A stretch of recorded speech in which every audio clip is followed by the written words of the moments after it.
and put them that way.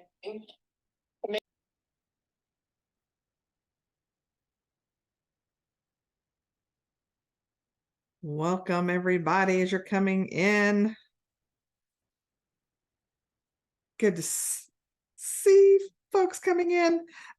Yes, I do have a Kim with me, not Kimberly. Kimberly's computer decided to do a total reboot right in the middle of all the things. So if you're joining us, know she is doing her best to get in here via her phone as quickly as possible. So as folks are coming in, hey, welcome. So glad to have you here. Go ahead and start using the chat. Let us know who's here. You should be able to hit everyone. I've got Maureen from Elgin. Good to see you, Maureen. But if y'all would let us know where you're coming from so we can see. Oh man, we got Louisville and Chicago and Boston. Man, all over Tennessee. I love it. Love seeing everybody from everywhere. Well, while we're waiting for Kimberly, I'm gonna share my screen real quick. Got a couple of things we want to let y'all know about.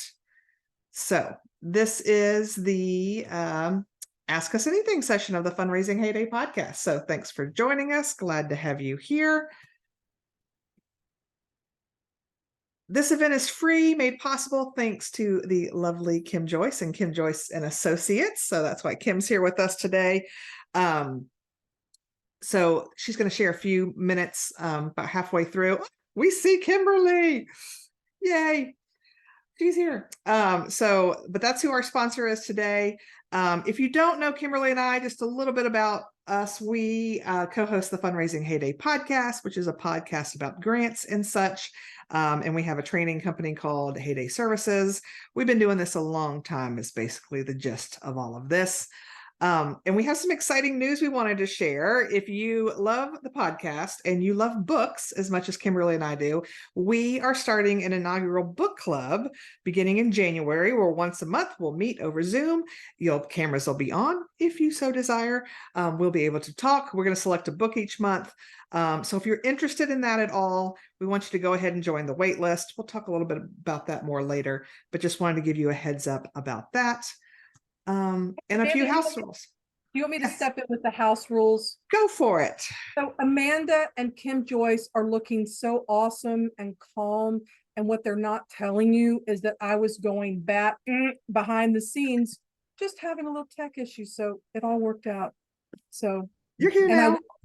I woke up today choosing nonviolence. So you'll be happy to know my laptop is still in one piece. So let's go over some house rules. We would love for you to use the chat for connecting with folks who are in the call, right? I've seen a bunch of people telling us where they're from. I am from a wonderful place called Greater Decatur, which is in the metro Atlanta area, just about 10 minutes from downtown. We've got people from Canada. We've got people from Texas. Amanda is from Canton, Georgia. So we are in the same metropolitan statistical area. We'll be like an hour and 20 minutes from each other without a big chicken truck overturning somewhere. So we've got people from all over. So welcome. As you're coming in, we just wanted to once again thank Kim Joyce and Associates for sponsoring this inaugural episode of Ask Us Anything grant related. And I wanted to go over some house rules, and we'll revisit these from time to time in the chat. And I bet Amanda could drop in the link for the book club chat in the chat, book club in the chat. Y'all know what I'm talking about. Let's get on some house rules. Wanted you to use that chat to connect as you're already doing. If you have questions that are grant related, this is the part where I'm doing the legal disclaimer part. We're offering advice based on our experience, but your unique grant situation is yours, and you need to use your best information at the time to make those kinds of decisions. We're sharing what's worked for us and what hasn't worked for us over the years. And here's a big surprise. We don't know everything. I can say that because my husband is not here to hear me say that, because you know how that is. But we don't know everything. We know a lot. We've been kicking this around, like Amanda said, for more than 50 years combined. But if we don't know, if I don't know, I'm going to say, I don't know. Amanda, do you know? And it could be that the brainiacs from Kim Joyce and Associates might know. We don't know. But my point is, if we don't know, we're going to do our best to connect you to resources or people who might know. Okay. And we're going to do our best to answer all the questions, but here's the trick. I don't see any questions in the Q&A next. So unless you want to hear me like riffing and freeforming about technical difficulties, put those questions in the chat about grants. Otherwise, we could, as we often do on our podcast, rant about all things grants, which we're also happy to do. But really, it's your time, and we want to hear what you have to say. This is being recorded. Y'all probably got the little message when you signed in. And yes, Maureen, questions should go into the Q&A. Please use the chat to just say hello. Or if we are talking about a situation that you have experienced, please feel free to share that experience in the chat. So questions in the Q&A, chat in the chat. We're going to do our best to answer everything by 3:30. And I am just, Maureen is like the den mother. She's like, y'all hustle up. Let's get the questions in the Q&A. Amanda, it looks like we have some questions. Do you want to go to the next couple slides and then we'll hop in? Oh, this is our last slide for now. So we Well, can jump in. And shout out to Maureen for the proper use of the word y'all. So thanks. And I noticed someone has their hand raised. So hi, if you have a question, if you would just type it in the Q&A, and you can, if you don't want to be like, hey, this was me asking this question, you can ask your question anonymously is an option. You can check that box. So go ahead and throw your question. I'm ready if you are, Amanda. I've got the Q&A pulled up. I am not afraid. Go for it. Let's get started. Ask your questions. We are not afraid. We don't know that we can answer them all, but we'll do our level best. So let's get started. And shout out to the attendee who wanted to be anonymous to ask this question. As Amanda just said, that is also a possibility because we understand. So, oh yes, I'm going to take question number 1, okay, Amanda, and you just hop in if you're not feeling it. What is the best way to repair past relationships with givers that may have been burned by someone who is no longer with our not-for-profit? I would like to share that I have experienced that professionally, and I'm going to do a condensed version first, and then I can go into a little more detail. I play the new kid card, and I played the new kid card. I played that new kid card for about a year or 14 months because it was a messy thing that I was cleaning up. No one stole money, right? No one was inappropriate. But there might have been some commingling things, but also there might have been a project that was really cost $40,000 and they raised $130,000 in grants to cover it. So let's just sit with that for a minute. I just saw Kim Joyce take a deep breath. If you haven't been in that situation before. So they were like, hey, we want you to come in, revitalize this and clean this up. And I'm like, that's a thing to clean up. But really, it was me saying hi. I didn't say I was the new kid, but I just said I'm the new development director, been going over our grants, and we have had some really wonderful news. Can you hear me tap dancing? Some great news over the past 6 months. We've received some grants. You know, we applied to multiple funders for this project, and aspects of it are already fully funded. However, she said, after talking to program directors and the executive director, we have the opportunity to expand this program to serve more. In this case, it was children and families, about X% more, with the following things. And so basically, it was a very nice redirect situation where I just said, okay, this is the mess and this is how we're going to clean it up. And I was very careful when talking to funders to not, I don't want to throw anybody under the bus. I just pitched it as, I'm new here in this organization. The good thing is this was in the Atlanta area and I knew some of those funders already and they knew me a little. But even if that's not the case, you could go in and just say, new kid, here to make it right. And as long as you approach that in an open communication with funders, that shouldn't be a problem. It is their right to ask for the money back, but no one did. I'm not saying that may or may not happen with you. I'm just saying no one did. But I think it's because I just went in and said, yep, I'm here. This has happened. But the good news is we have this project fully funded. Let's pivot and look at other projects. So, Amanda, there's a question. About Davis Bacon, right? Thank you from Nancy Smallwood. Nancy. So, Amanda, Yeah. would you like to take this question? Yeah, so for Davis Bacon, and if you don't know what that is, basically the Davis Bacon law was written way back in like 1937. Strangely, I know a lot about Davis Bacon, but it was written by two gentlemen, Senators Davis and Senators Bacon, hence the name. And the law has never changed. The costs you pay have gone up with the times, but the actual law, and the law basically says if you get federal money for a construction or renovation project and the cost is over $2,000 by law, you are required to follow Davis Bacon. So yes, ARPA grants, if it's for a construction or a renovation project, and that construction could be on roads, it could be bridges, it could be, I've done projects on a senior center we renovated, home building.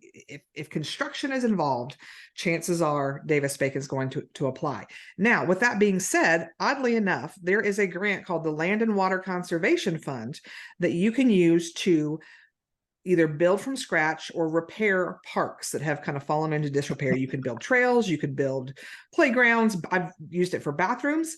Land and Water Conservation, even if it is construction, Davis Bacon does not apply. Somebody must have written into the law for that grant that even though it's construction, Davis Bacon does not apply. So all that to say, ARPA grants in general, I would say yes to Davis Bacon, but there certainly could be a few that don't. The trick is, when you get that grant award agreement, if Davis Bacon applies, it's going to be in the terms and conditions of your grant award agreement. But chances are, if it's construction, the answer is going to be yes. So there you go. Let's see what the next question up. Oh, I feel like Courtney sent this question, maybe emailed it to me yesterday. So Courtney, if that's you, hi, hello. And your question was, what software or other tools can best be used for grant compliance, namely finances and outcomes? I'm going to give a short answer because I feel like Amanda may have answered this question recently by email, but while she's thinking, where's Kimberly going with this? I'm going to answer this question by saying what works, and I'm not trying to be flip or glib, what works is a thing that you're going to use. So first know that, because sometimes you can buy into an expensive, beautiful system that does everything but fold your laundry. And they might even have that module coming out in 2024, right? But if it's too complex, or it's not syncing across your organization, then it is a waste of money. Quick example, I was at an organization that used Razor's Edge by Blackbaud. Blackbaud has many products. And there's Financial Edge, which was the finance part, right? Which may be what you're referring to. It's a product that's been out for a long time. And I was using, or was going to use, Razor's Edge. This was a couple of years ago. And as I got further into it, I was like, why don't these two talk to each other? And that was because the contract was set up that Razor's Edge was only a network system at work, meaning it wasn't cloud-based. And Razor's Edge was cloud-based. So what I'm saying here is choosing the thing that works best for you could mean making sure that it is integrated across both the grants department and the finance department, because everything has worked so closely together. So I would say offhand, and then I want to see, Amanda, if you have any other instructions. I'm also not seeing slides anymore. I'm seeing your email. You may want to. That's not what I wanted to show you, was my email. So hang on. Hi to our creative designer from our website. So I would say my point being, they're big, expensive, very intricate and very useful things, like many Blackbaud products are kind of up on that scale. There's some very low cost things. Amanda is so smartly sharing some recommendations for investigation. I'm not trying to be cagey, but we haven't used every single one of these products, and if I say, oh yes, you should 100% use Grant Hub, and it turns out it's not a good fit for you, that's just something that you'll need to evaluate. What we did put up here under grant management tools are some that have been around for a long time. If you're looking at finances and outcomes, I think eCivis offers something like that, and Amplifund. I would look into the others under that grant management to see what they offer. I am not in any way endorsing all of Blackbaud's products, but they have been around for a long time. And if you have a large organization, that could be a way to go, because they are well integrated. If you're all on the same network, right? Or if you're all cloud-based, they're all networked together in that. So that's sort of like the gold standard, could be real expensive bells and whistles one. And then you might want to look into some of these others. But again, I would come back to, it might take a minute to figure out what it is that you need and want. And I would encourage you to look to make sure that it's something that people can use across departments, or you'll end up in my situation where everything had to be double entered, which was not the way I wanted to live my life. I mean, we survived, but it wasn't the way. Well, and there's more and more financial software that will have like a grant plug-in. And so it's usually you have to pay more money for it. But the nice thing about it is that it will communicate with the financial software. So, but again, your mileage is going to vary from application to application. I've yet to see like the perfect thing that everything talks together and everybody's willing to use in an organization. A lot of times it's still, a little bit of this, a little bit of that, but I think getting that buy-in first. Also, yes. It sounds like you need program finance and grant management post-award.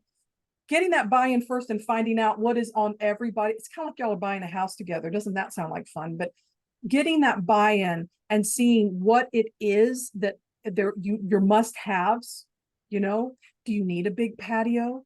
Do you need an open plan living space, or whatever the equivalent is in your search for viable components? Then that's what I'd go for.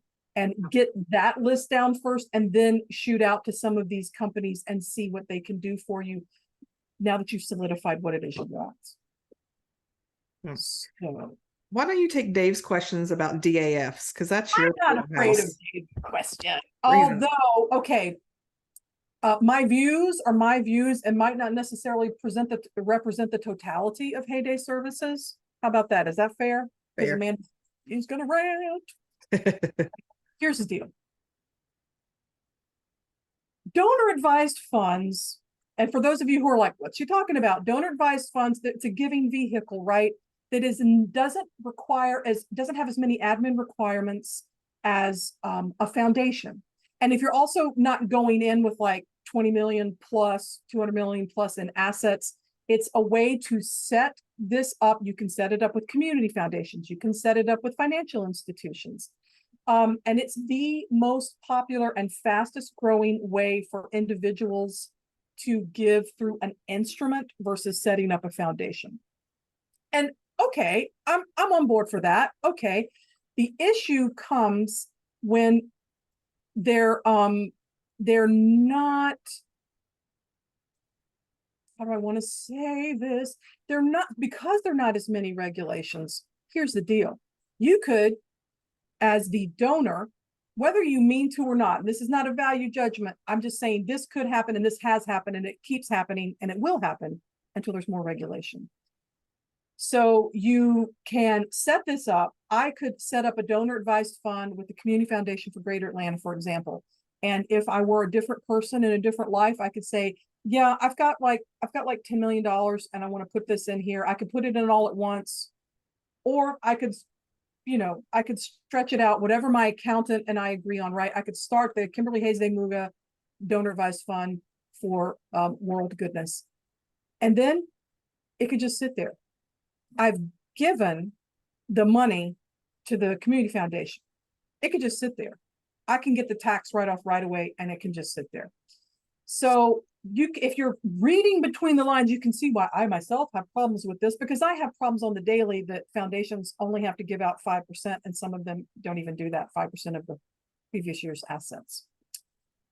The relation that I think Dave was getting at between foundations and donor advised funds, in their own special way, actually most foundations are more transparent, right? Because they might have a process by the IRS guidelines of how they were set up. They have to have boards of directors. They have to file 990s.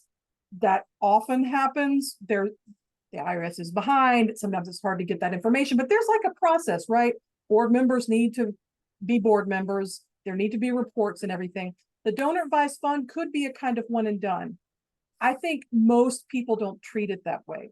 Whereas a grant professional, the rub can be as that it's not as easy to track down information about people who set up donor advised funds unless they share it with you, or actually more accurately, unless the host foundation, right? The foundation or the Schwab Charitable Trust, or however they're setting up their instrument, shares that information with you, the nonprofit. And you'll know that because you'll get a transfer or even a check, and it might say the Kimberly Hayes de Muga World Goodness Fund.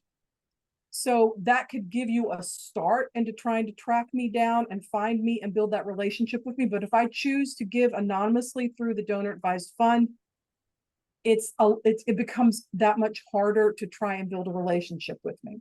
So I will say donor advised funds can be a very convenient way for people to with enough wealth to start out giving, and that's always a good thing. But the lack of administrative framework around them means that we've lost yet another layer of transparency. I will also say that community foundations, in my experience, have been more successful at that blend. I'll speak about the Greater Atlanta the Community Foundation of Greater Atlanta, but I know others are doing this, where they'll have like a profile where a nonprofit can go in and fill out this profile. So it's like a grant light, if you will.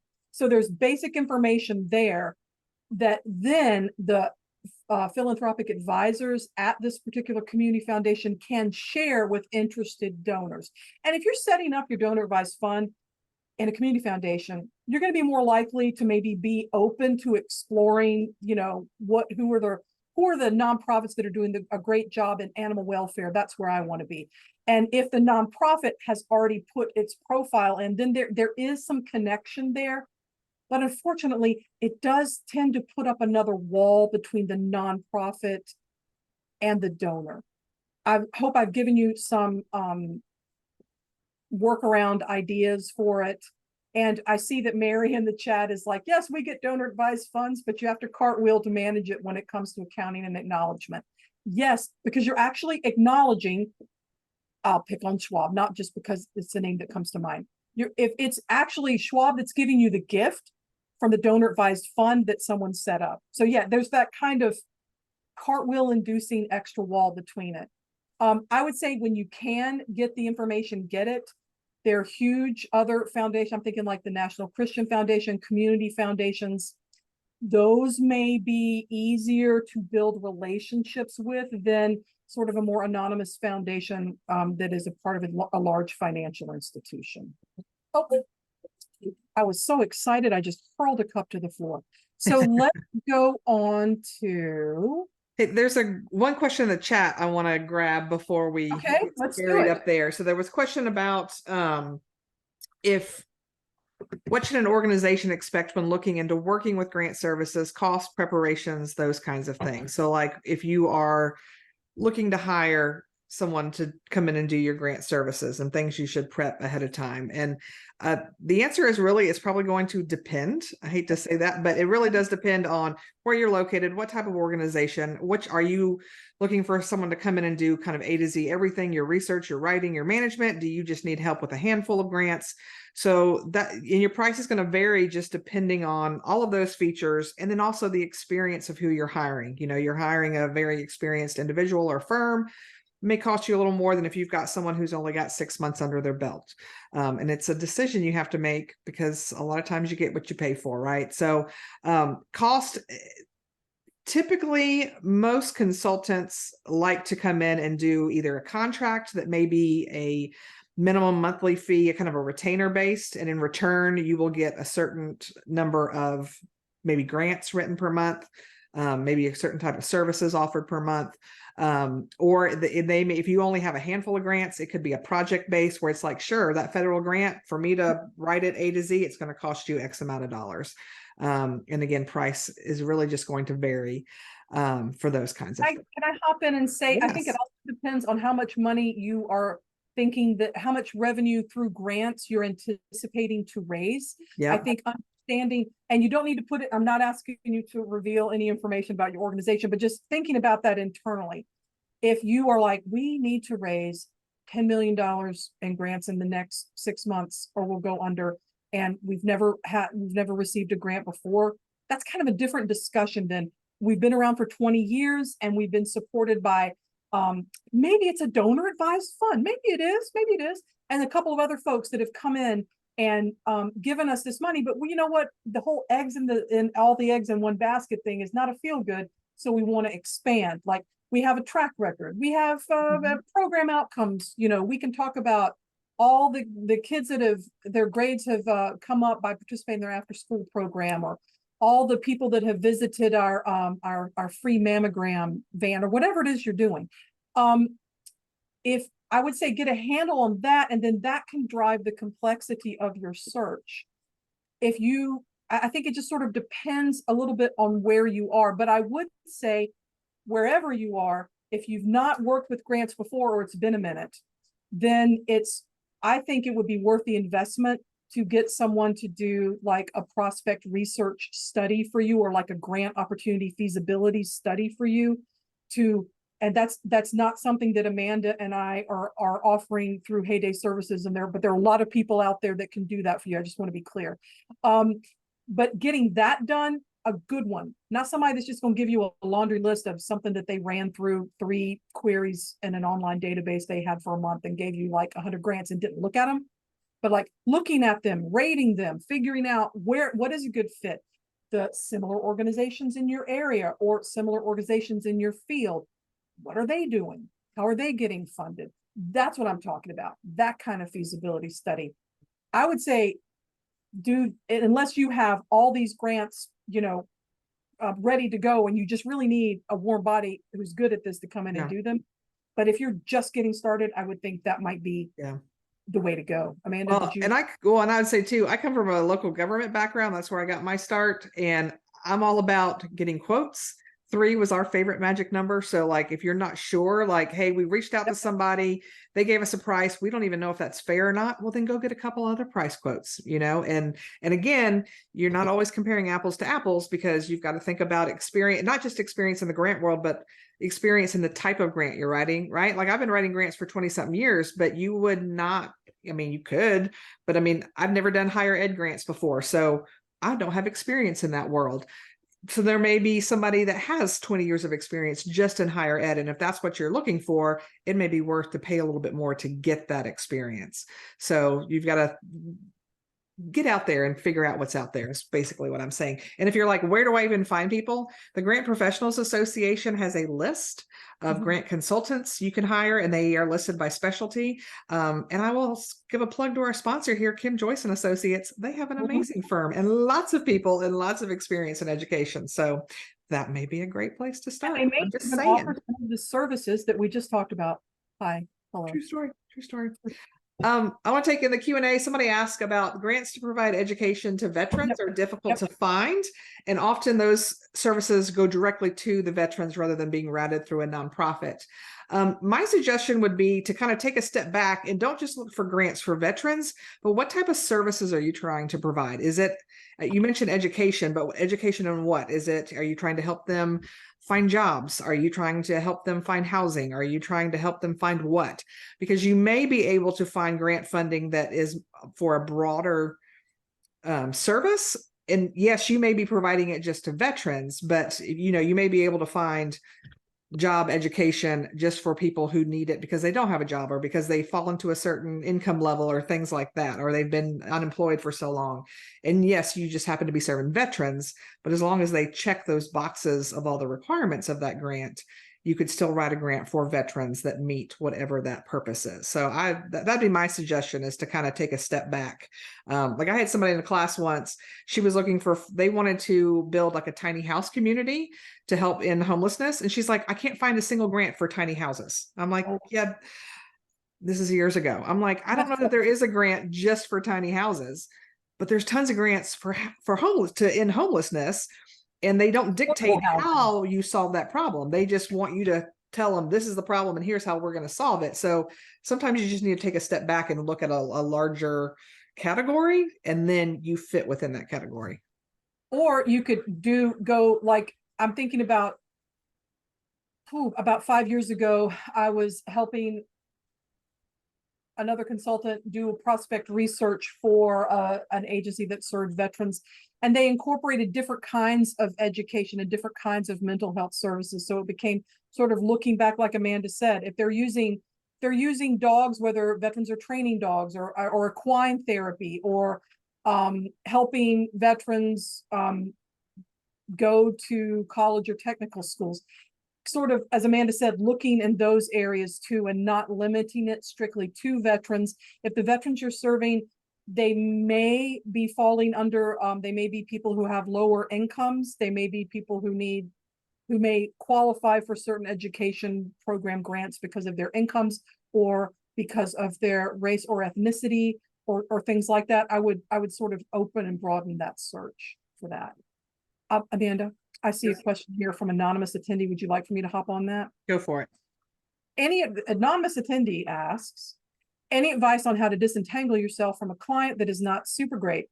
Seems to think grants are going to solve all their money issues. I feel you, anonymous attendee, 5,000%, which is absolutely incorrect. And anonymous attendee was correct in saying it was absolutely incorrect. They want me to hop to ASAP all the time, but they take 5 ever. Is that like even more than 4 ever? I love it. I'm learning something new to respond when I am asking for information needed to draft applications. So my immediate gut response is, hi, anonymous attendee.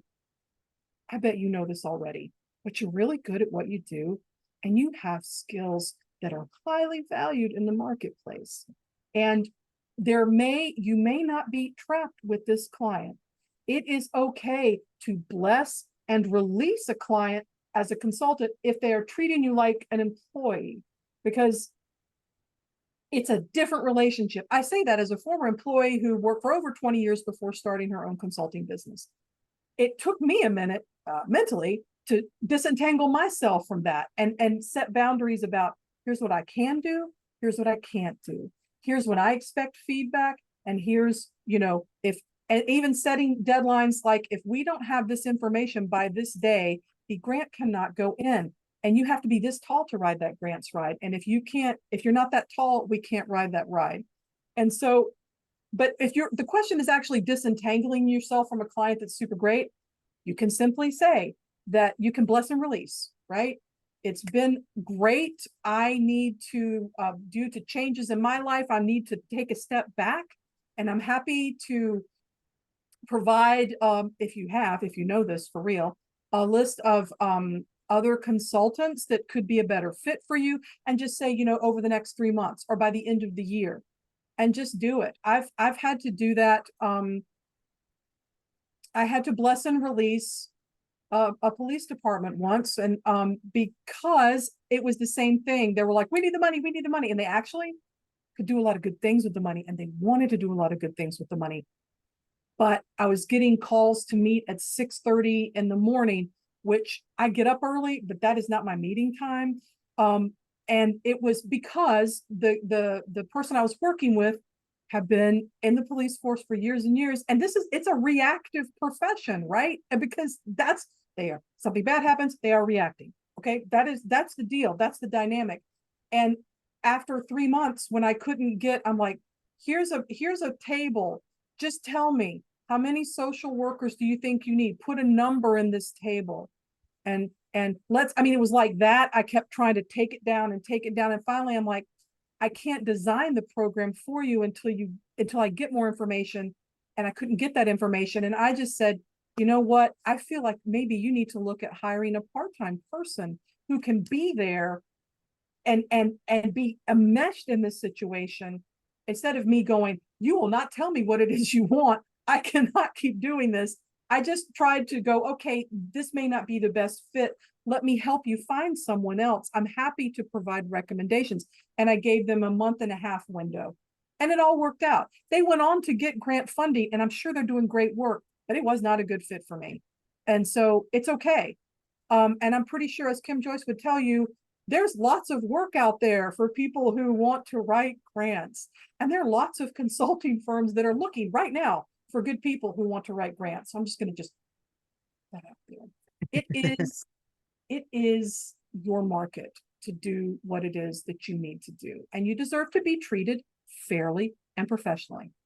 Yeah. So. And I would say too, if you don't already have as part of your boilerplate contract language, kind of a 30-day out for either side, Good I point. would add that in the future, because that gives you know, and it can just be for no reason whatsoever. You're allowed to give 30 notice and break the contract and no more payment. You know, if it's a monthly payment, like this will be the last one, that kind of a thing.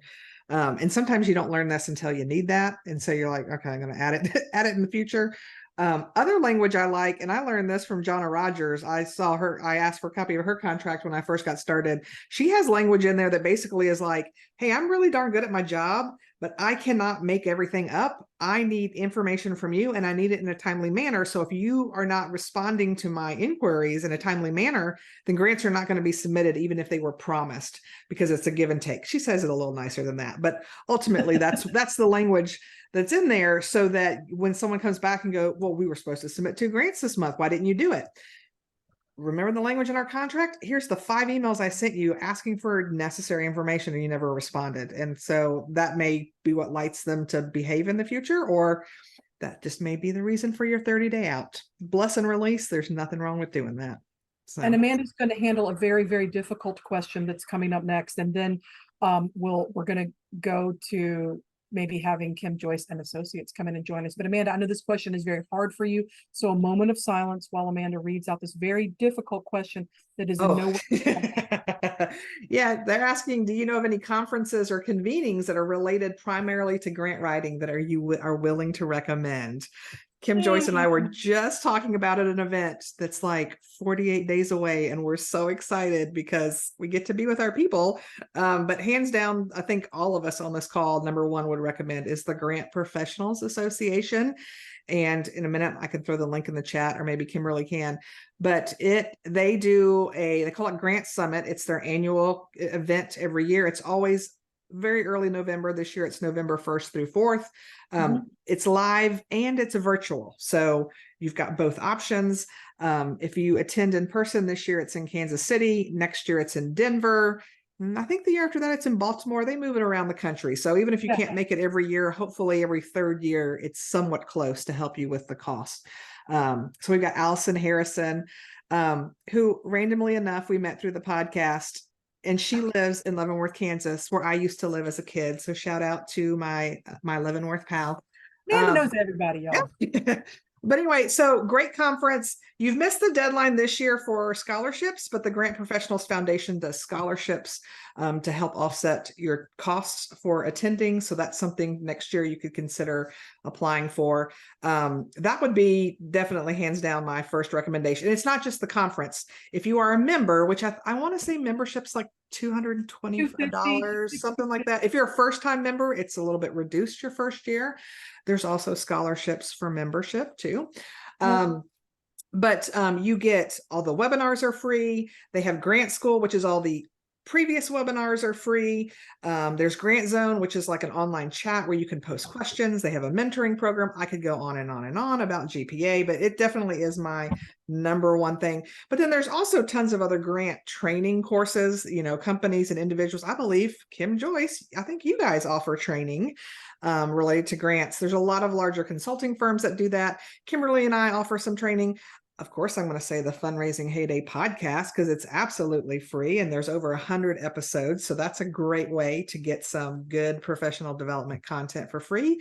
You can listen at your own pace and as many times as you want to. So, okay, why don't we turn over? We've got about 3 minutes, we're going to turn it over to our sponsor as a thank you for them. So they're going to chat with you for a few minutes, and then we're coming back for more questions. Oh, yes. And Becky J. I'm going to call you Becky J because I can never pronounce your last name. She's the former president of the Grant Professionals Foundation, and she kindly put the link in the chat. If you've got questions, Becky can tell you all about the scholarship. So use the chat and ask her. But let's turn it over to Kim and Kristen. So now, Dave Broussard, you know which is the real Kim. So we got the name straightened at the bottom. So take it away, ladies. That's funny. Yes, I am not the real Kim. I'm Kristen from Kim Joyce and Associates. And I would like to thank Amanda and Kimberly for today's podcast and all these great questions that we're hearing. And I'm gonna, in the spirit of Ask Us Anything, I'm here with Kim Joyce. She is the real Kim Joyce. She is the founder and the CEO of Kim Joyce and Associates. And I'm going to ask her a couple questions in the spirit of Ask Us Anything. So Kim, hello.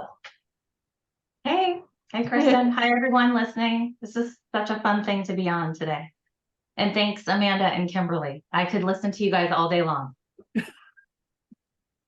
Thank you. Kim, my first question for you is, I heard a rumor that in 2010, you started your business out of your living room. Wow, girl, you were way ahead of the work from home trend, it appears. How did that look, and how did your young family respond to losing their living room? Yep, that is true. I started my business, just me, an old computer, and my desk in the corner of my front room back in 2010.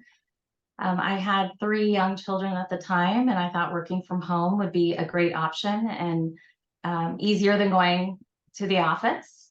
And it was before Zoom or virtual meetings, so I was really lucky. Unless I had an outside meeting, I was in my PJs or my leggings until nighttime, until I had to pick up my kids. Of course, I had to stay focused. There are so many interruptions when you're at home, and that can be a little bit difficult. And I shared my office also with my young son, who liked to play football, baseball, and soccer in the house. But since then, my whole family's been very supportive. Very cool. And very, like I said, very ahead of our times. I mean, now work from home is the trend. You were doing that 13 years ago. So that was 13 years ago. Tell us how it looks now at Kim Joyce and Associates. Yeah, it's very, very different. I went from having 2 clients in 2010 to over 100 over the last 12 years. Instead of just me, we have an awesome office in Scottsdale. It's our headquarters.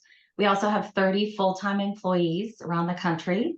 And now we provide not just grant writing services, but the full life cycle of grant services. So prospect research, of course, grant writing, which we love, grants management, post-award services, grant training. And we love working with all of our clients, of course, nonprofits, government agencies, universities, hospital systems, you name it. And to find out more about our services, you can go to kimjoyceandassociates.com. And you can also find us on social media, Facebook, Instagram, or LinkedIn. All right. Well, hopefully you guys will go check us out. We have a lot of good information on our website, and we also have some job opportunities as well. So Kim, I often hear you tell our staff and clients that you love grants. I mean, I hear this like once a day from you. So can you tell us what you love the most about grants? I know I say it's an illness. Our clients laugh, but they love it.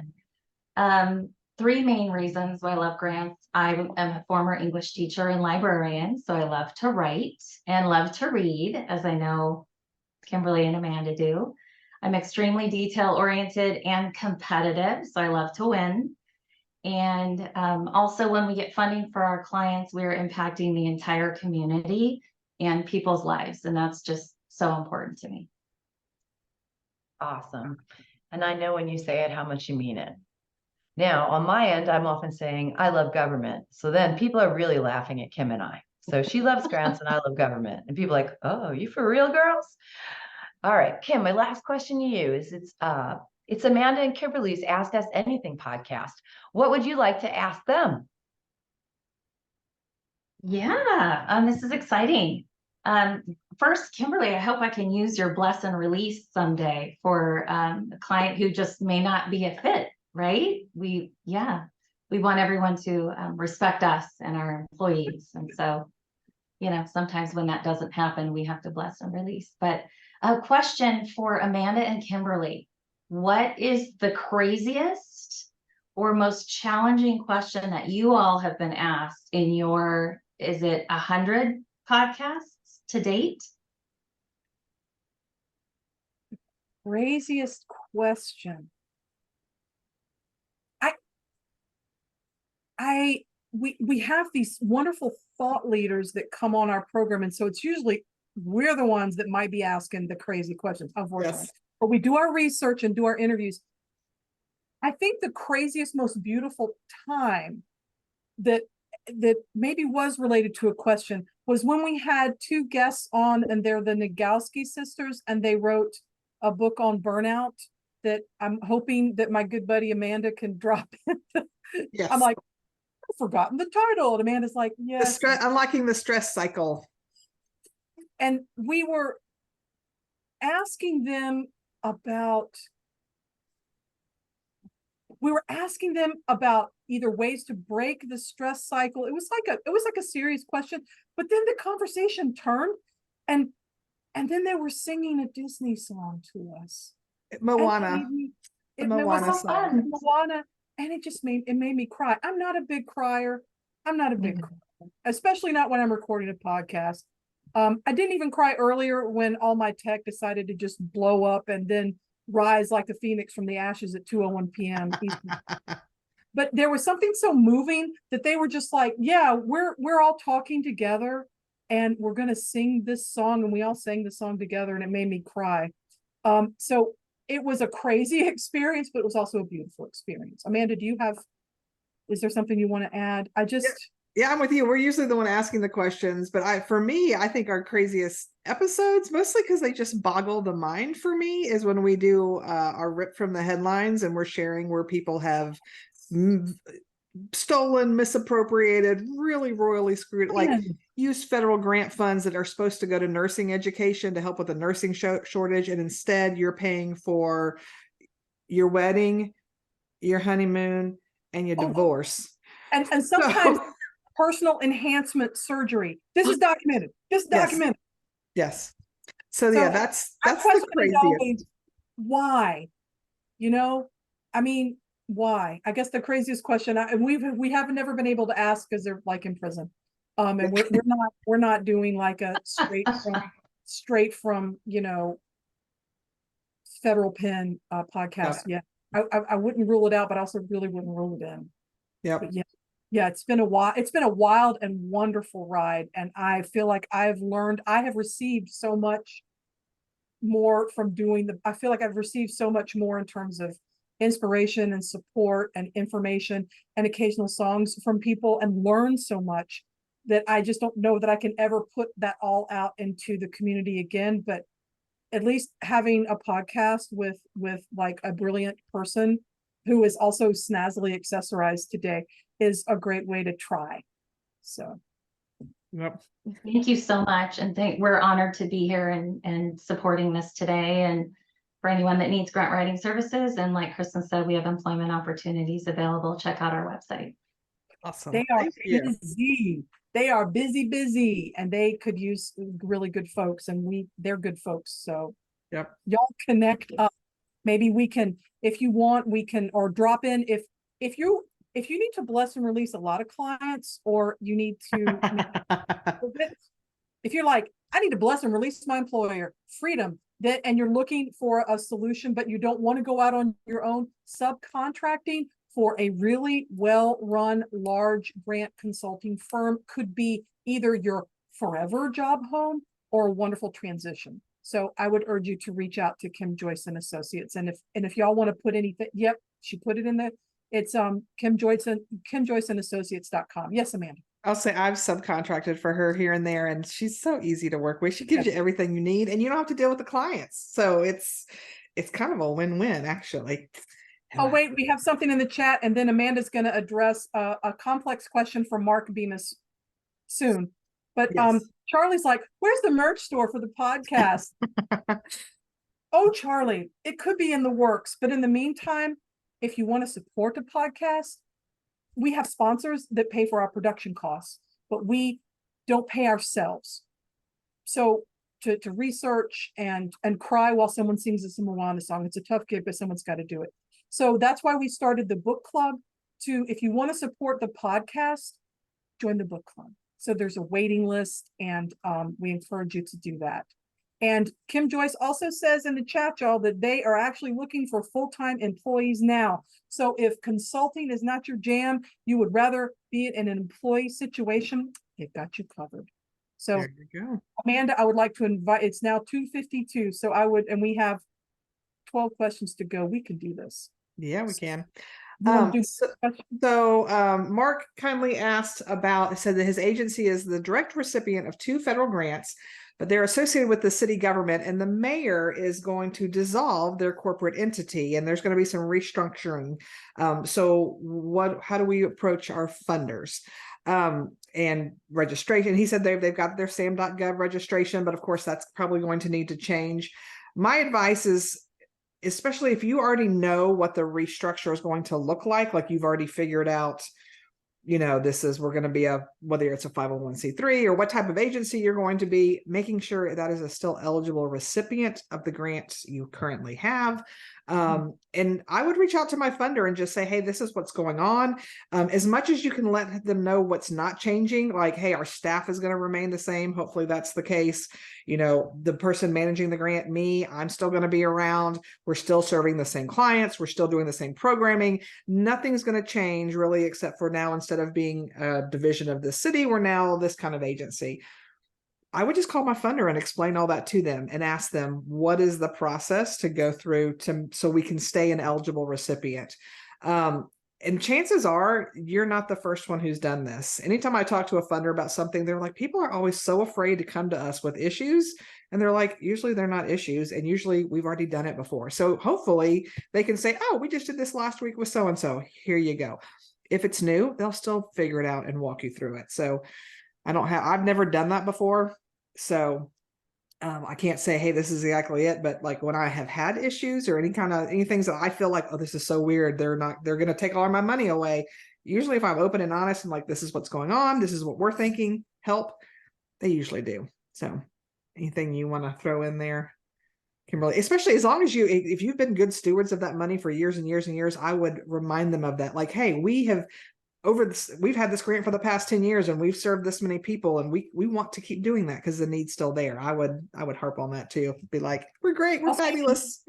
You can point out that you've never been featured on the Rip from the Headlines podcast episode for the Fundraising Heyday podcast, where we talk about people who do things. Preach. I'm kidding, but yes. But really getting back to your record and highlighting that. Yep. I'd like to answer the question. Let's go with the question from Edie Bowles. Is that okay, Amanda? Go for it. So hi, Edie. Thanks for your question. How to plan ahead to transition to consulting following a few months after retiring from a long tenure as the only grants professional with a nonprofit. First of all, congratulations on a successful career and going into a second part of your life that doesn't sound like traditional retirement to me. It sounds like you're pivoting to an exciting new part of your life, doing what it is you want to do. A quick word of advice about transitioning would be, and Amanda and I have talked about this before on the podcast, and I bet when Kim Joyce was in her living room with her 3 kids, soccer field, grant office combo plan years ago, she may have reached out to her professional network. If you have 50 people that follow you on LinkedIn, go there. If you've got 10,000 people on Facebook, go there and just say, hey, I'm looking forward, as long as you're cool with your employer and everybody knows that this is coming. When it's the right time to announce it, just say what it is that you're doing, and if you are, again, and I really love and respect the work that Kim Joyce and Associates do. And yes, they did sponsor this, but really a transition plan could be going with a larger consulting firm. I worked with a couple of firms when I was getting started. I wasn't retiring, but I was moving from being a long-term employee to a consultant, and that was just what I needed. And they were fantastic folks, and that's just what I needed to bridge the gap for me between employee, which was a very comfortable situation, even if it had burnt me out to a crispy crunch. From that to consultant. So there can be stepping stones. There could be reaching out to, if you're more interested in having maybe a handful of local nonprofits that you want to work with, just reaching out to them. I think that there's so much need for skilled grant writers right now that those simple acts alone, you don't have to have a website if you don't want to. If you have been working for this long, you've got contacts and you can activate there. And especially if you're moving into more of a part-time semi-retirement mode, that could give you all the work you want. So I would say start there. Go for it. Let's see, Amanda. I've got one I'll take here.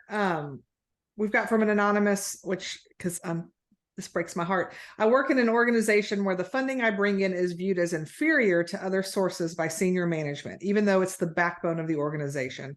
Other funds are celebrated and lauded, but my far more significant in the amount of dollars are barely acknowledged, if at all. Can you offer some perspective on how I can continually feel positive about the work no one is willing to celebrate? Oh, again, my heart breaks for you because you're not being appreciated and probably not supported for the incredible work that you're doing. So, and I know, a lot of people are going to be like, find a new job where you are appreciated, but I know that's not always, yes, start looking would be my recommendation, but you may love the mission. I know that's not, I know changing jobs is not the easiest of things to do. So yeah, as Maureen is saying, how can we make grants sexy like major gifts? ROI, baby, ROI. That will be sassy. Yes, I think as much as possible. Yeah. Yes. Yeah, you're gonna have to educate up and explain, and maybe they're not realizing, you would think they would because budgets, but I'm one for anytime I get a big grant award, I email it out to when I was working someplace, my mayor and council, so the equivalent, if you're at a nonprofit, your board, I would email the board when we got news of grant award, and my executive director and anybody who helped me out with that. And I would always say, fantastic news, just got the award. We just won X amount of dollars to make this happen. Thank you to, and I would name anybody who helped me put that application together, even if they gave me information or helped build a map or whatever, because I want them to get the praise too, because I want them to continue to help me. And so maybe part of it is you're just going to have to do your own PR and pushing out when those things are happening to make people realize. And even like I was bringing in, millions of dollars when I worked for the city of Alpharetta. And even though I was doing all of these things, one day I had a council member walk into my office the first time he had been in my office, and I'm pretty sure he was lost. I don't think he was looking for me, but I had a giant whiteboard that had a list of every grant we were managing, as well as all my impending deadlines for the, couple of months. He walked in and saw that, and he goes, "You're really busy." And I'm like, "Yeah, I work really hard for you." And he was like, "Really? That's how many grants we're in the middle?" I'm like, "Yeah, we've got 44 open grants right now. I'm the only grant person managing it from a grant perspective. And I'm writing new grants." And he was like, "I had no idea."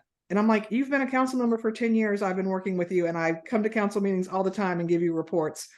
It's amazing how people just don't pay attention. So I would just recommend you start pushing it out to all the people, because you're going to find someone who's going to start to become your champion, hopefully, that will rub off on the other powers that be, would be my suggestion. I would bring it to your annual, if you have an annual review, I'd be bringing it in. I would be celebrating that ROI. You're taking your salary and you're looking at the bajillions of dollars you've raised, and you can calculate the return on investment from that organization. I'm just going to use big numbers because it's in the afternoon. I don't do math. And anytime 100,000, if you make $50,000 a year and you're bringing in $5 million a year, you are such a good investment. And being willing to celebrate that and toot your own horn. And if you're still being disrespected and not getting the support you need after you're doing those things, then it is time to maybe consider going to a place where those skills would be appreciated, right? Yeah. Well, and we've talked a little bit about burnout. It really is a thing because it's amazing how often grant professionals are not appreciated or understood or whatever. It's not always the case, but yeah. And the thing too is getting to know your peers. You know, sometimes it's just like, okay, I'm not getting it from here. Well, I'm going to have my group of people, like Kimberly and I have a group of folks that we text regularly when we have successes, and they're our cheerleaders that are cheering us on to continue to do more. So sometimes you have to fill your cup from other people. So I'm typing this in the comments, but I feel compelled to say it here too. Self-care is really important and great, but if the organization is so messed up, all the spa days or silent retreats or cups of tea in the morning in the world will not fix the institutional problem. So just keep that in mind. You should take care of yourself and make sure your needs are met and set healthy boundaries. But if you are working in a place, or you are a person just by the color of your skin that has been systematically oppressed and not listened to, that's not going to change by you taking care of yourself. You taking care of yourself will give you the strength you need to figure out what's in your best interest in your grant career. So I just wanted to say that. So thank you for allowing me to say that. TJ Hansel wrote, I'd like to respond. I know we're at 3:03, so I'm feeling the need to whip through questions at this point. Let's go. So TJ was saying, hey, I just participated. And first of all, hi, TJ, thanks for being here. I just participated in federal grant reviews and left feeling like as a good grant writer, at least in my mind. Oh, come on, you know you're good. He's good, y'all. Your application can be derailed by the reviewers and their lack of knowledge, insights, etc. Have you participated in federal reviews? Do you feel the same? Still believe they are really good for grant pros, but feel bad that some good grants won't get funded. I have participated in federal grant reviews. I have a slightly, and it will make you, I think, a better grant writer, but it is frustrating. The most frustrating for me, TJ, is when, and Amanda and I have worked on this before. It's actually the Georgia grant, Department of Education. And was it McKinney-Vento? What were we? Yep. And so Georgia, I mean, there's Atlanta, which is super prosperous and growing by leaps and bounds. Just look at our traffic patterns. And then there's South Georgia, right? We're sort of in North Georgia. And then around us, there are beautiful mountain areas where a lot of people have second homes, but then there's also a lot of poverty from the people that live there year round. So it's a really yin and yang situation when it comes to that. So we were doing this for the McKinney-Vento program that's helping kids who are experiencing homelessness, housing insecure, and stressful situations. Yep.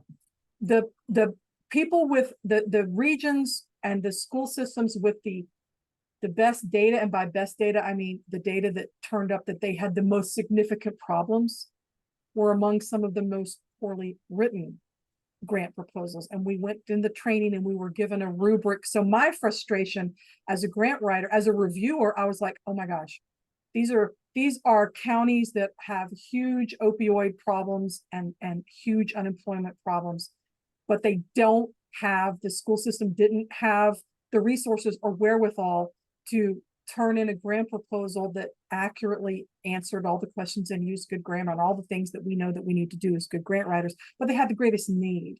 So I think that their proposals, they had the most need, but they were getting derailed because we had to go by the rubric and go, well, there were some typos, or, well, they didn't have this attachment. So my frustration was coming from a slightly different place, TJ, but yet it was there. And I think that people who maybe aren't grant writers but are subject matter experts may not realize the burden of information that they ask of counties or local governments or cities or towns or school systems that are just trying to keep their heads above water. It's a very different situation. If it's a big old $20 million NIH grant for some clinical research, y'all, yeah, it needs to be like, ba-boom. But if we're talking about community service or rural outreach or those kinds of things, that to me is really frustrating.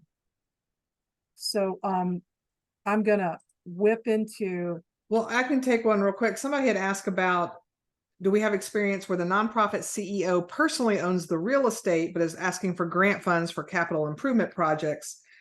I will tell you, when it comes to, you're talking about foundation grants, I will tell you with federal grants, that's a no-no. If the organization doesn't own the land, they're not going to do any improvements. And my guess is a lot of private funders are going to be the same way. So I think you would have to be very, very transparent about who owns the property. What, is there any sort of lease agreement that's 20 years out? Like, you would just have to be very transparent. And I can't imagine, Kimberly, chime in if you feel differently. I don't imagine a lot of foundations are going to be excited about improving property owned by an And individual. I would make that front and center and also explain, because if he owns it personally and the nonprofit doesn't own it, then what happens if he leaves? I would say that as the owner of the DAF, the Donor Advised Fund, the Kimberly Hayes Demuga World Goodness Fund, I'd be like, no.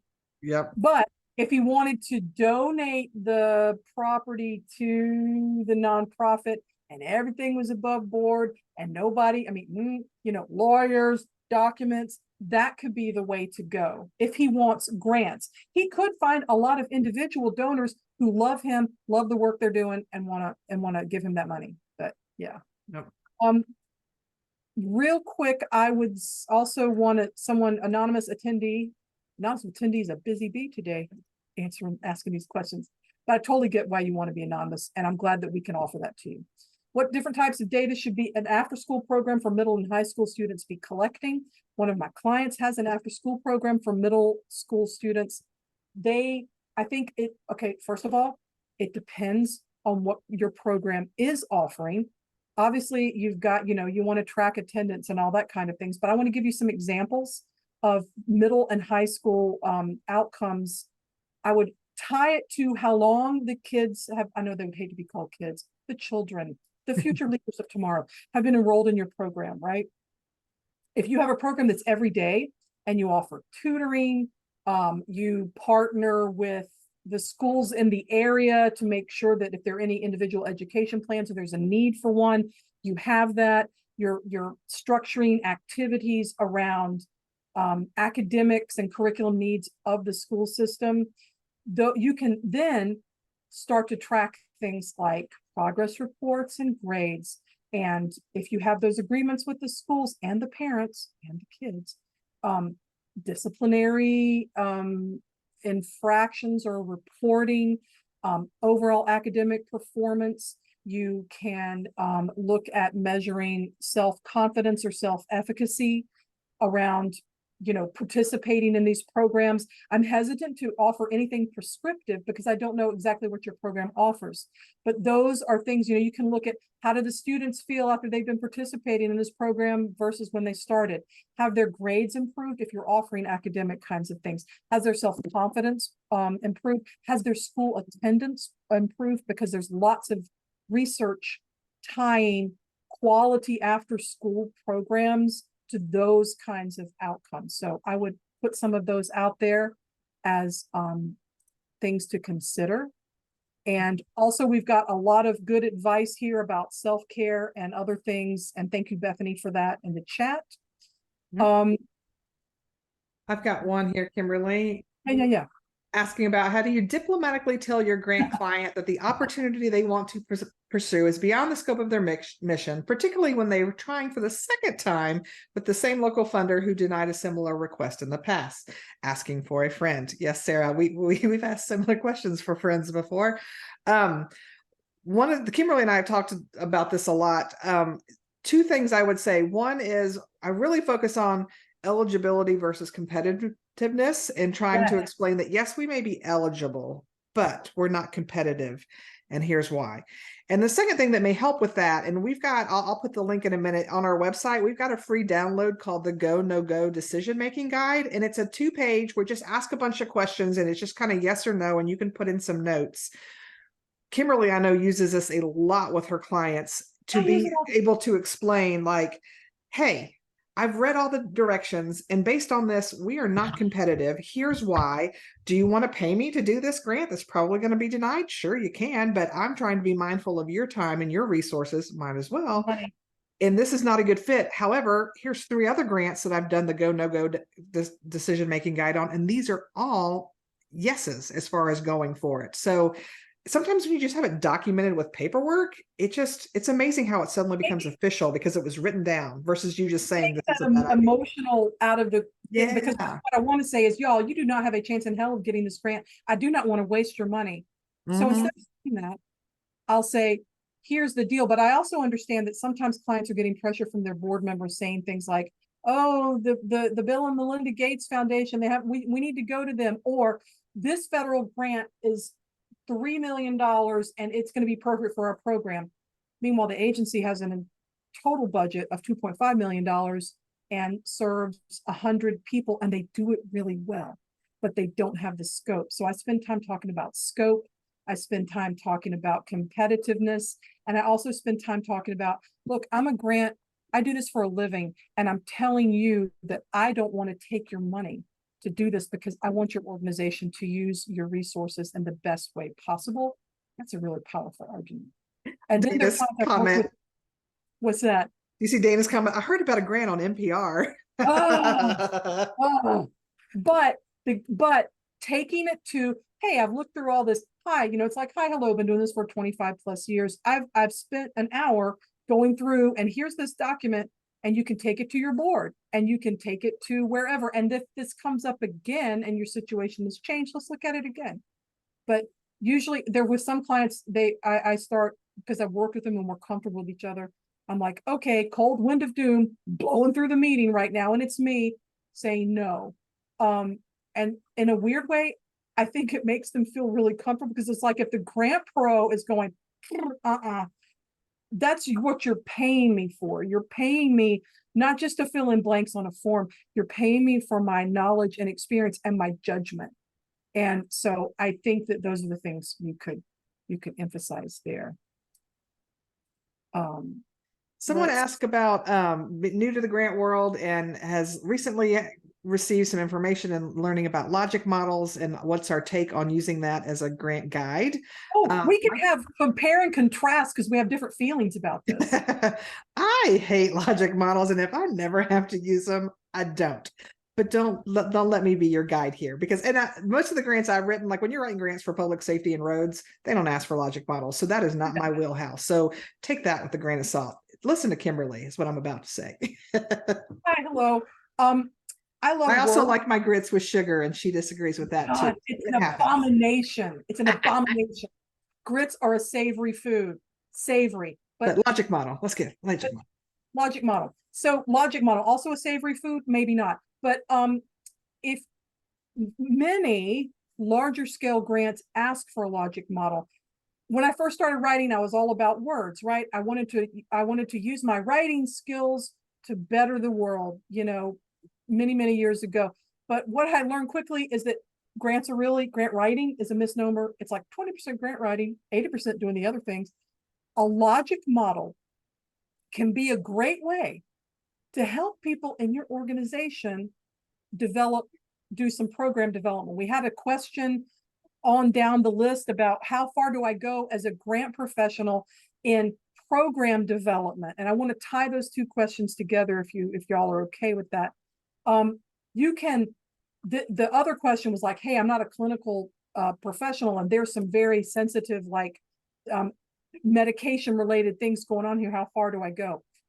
You can use a logic model as a way to get people to talk about the program and fill in the blanks. It's just like a big old chart, right? It's just a table where you're putting stuff in. I would say look at it if you're going after bigger grants that require this, and if you're going after state, federal, the Kellogg Foundation, they wrote a book on logic models. It's really good.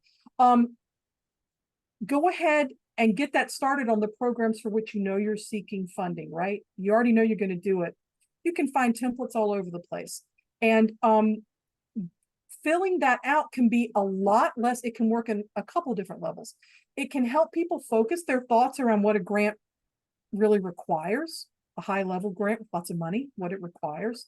It can help them drill down to what it is they really want to do with their program, because maybe objectives and outcomes, they're getting them and doing them, but they haven't really, tracked them.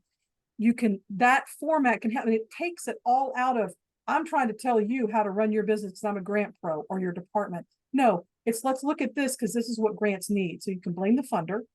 You can get your logic model filled out. And in the case of the nonprofit that's sort of struggling a little bit around program development, even if the grants you're going for don't necessarily ask for a logic model, just take the word logic model off the top of it and call it a program planning document and work together and get them to help you fill in the blanks.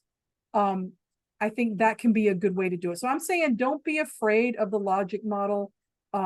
It can really help you, particularly when you're trying to gather information across the organization, because people who aren't writers, they will fill in, they can help you fill in a form. It's much less threatening. So that's the sermonette on that. Yep. I've got a question about, would you talk about the restrictions around getting quotes from an agency to submit a grant, but then they are not able to actually be a contractor on the awarded project? How do you get quotes otherwise? And yeah, that's in, with federal grants, the Bible basically is that 2 CFR part 200 that lists all the things you can and cannot do when it comes to federal funds. And they do talk about this. The good news is you can get quotes from people all day long and still use them as a contractor. There's nothing wrong with just going, hey, if we wanted to buy XYZ from you, what's the price? Okay. That's allowed to get quotes, because you're right. How else would you know what the cost of things are?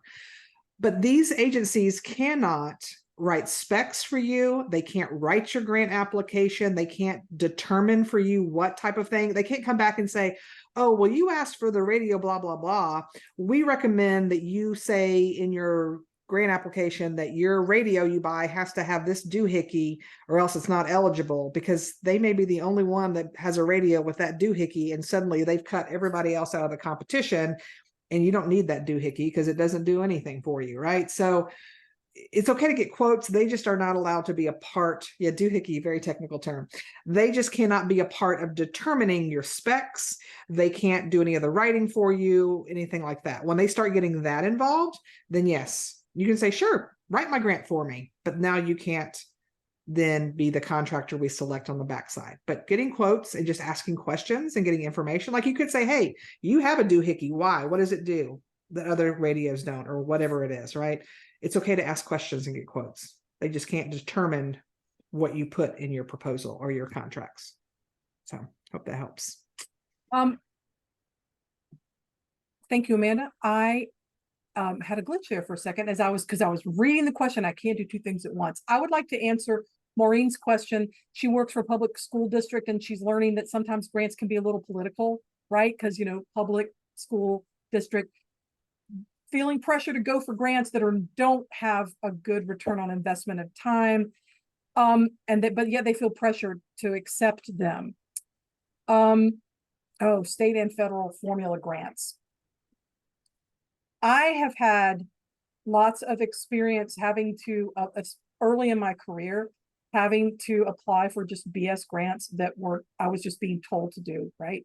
They were way too complicated for the return on investment, or they required, 20 hours worth of work for $5,000. I coped by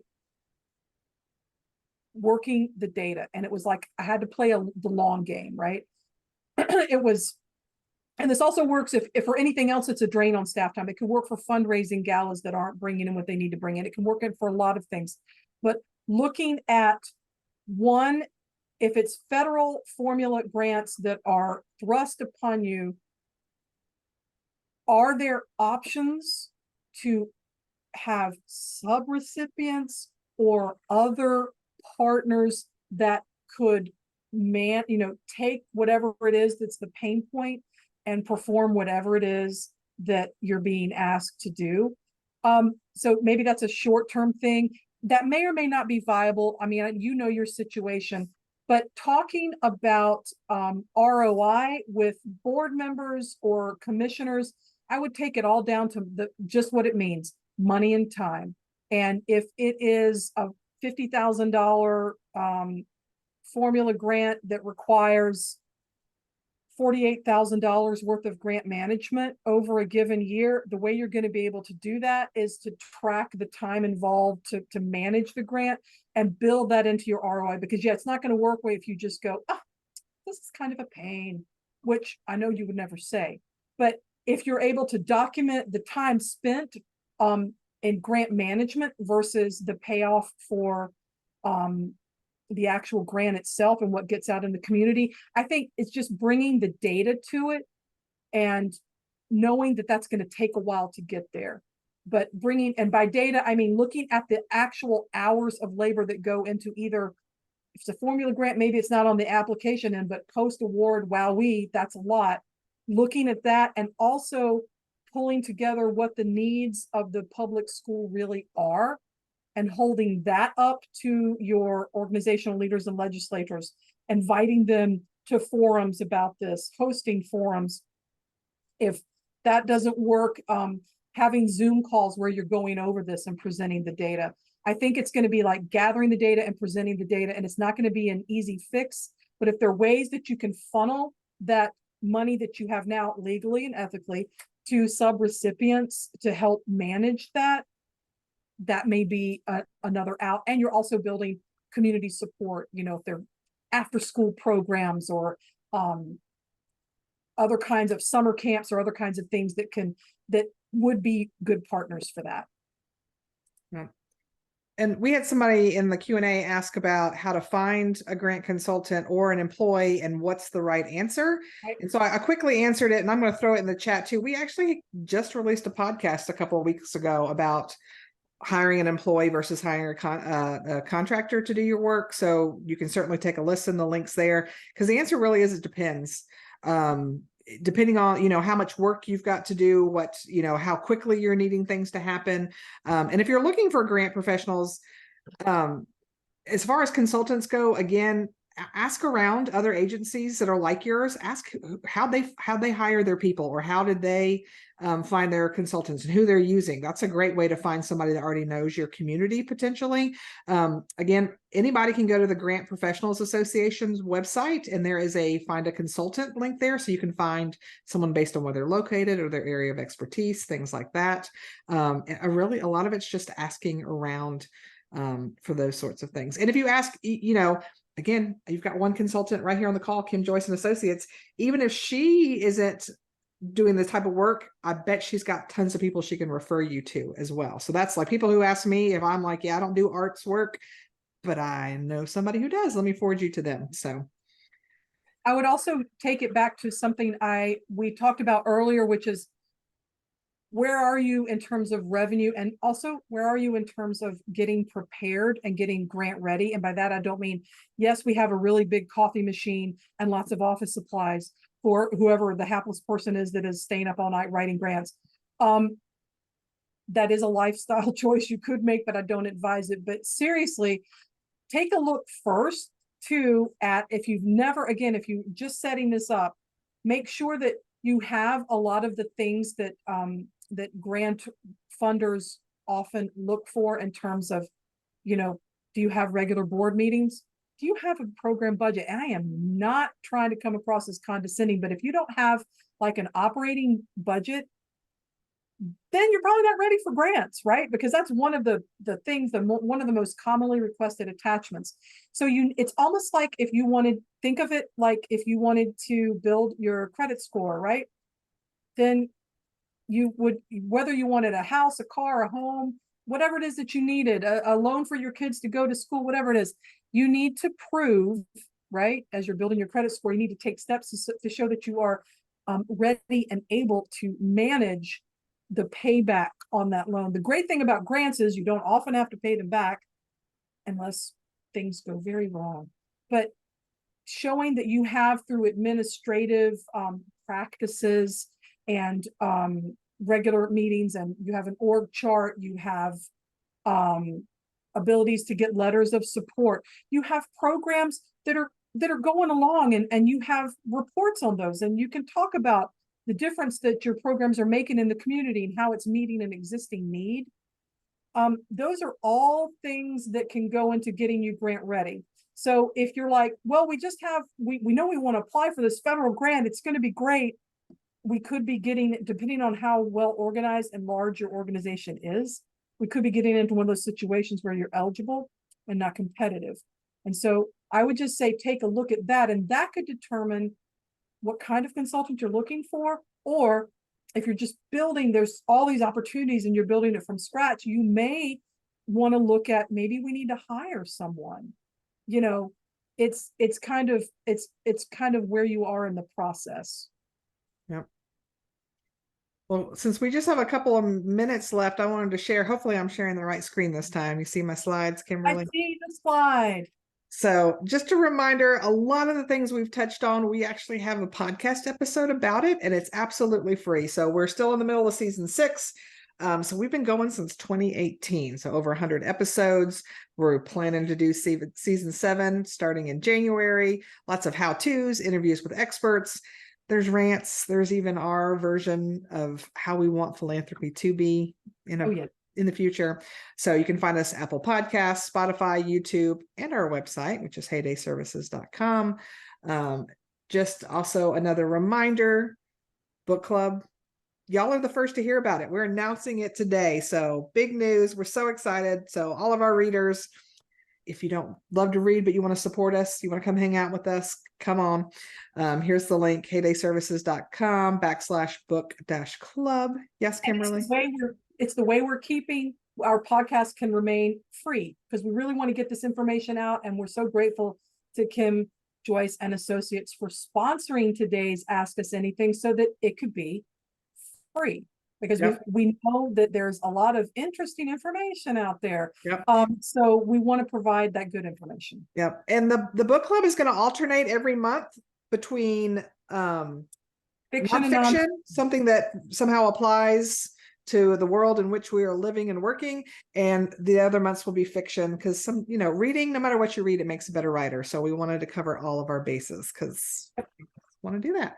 And again, a big shout out to our fabulous sponsor, Kim Joyce and Associates, for making this possible today. Without her, it would not have been free. So big round of applause for Kim and her crew out there in Arizona and all over the country. You've got folks. So this is where you can find Kimberly and I. We'd love it if you haven't already to subscribe to our newsletter. We just show up in your inboxes every Friday morning with an article, a good Very book recommendation. There's always a hot take, something where, usually it's something funder related that's annoyed us that we just feel better getting it out of our system. So we'd love for you to subscribe to Heyday Hot Takes. But I think we may have a minute or two left. I don't see anything else in the questions, but cannot thank y'all enough for joining us today.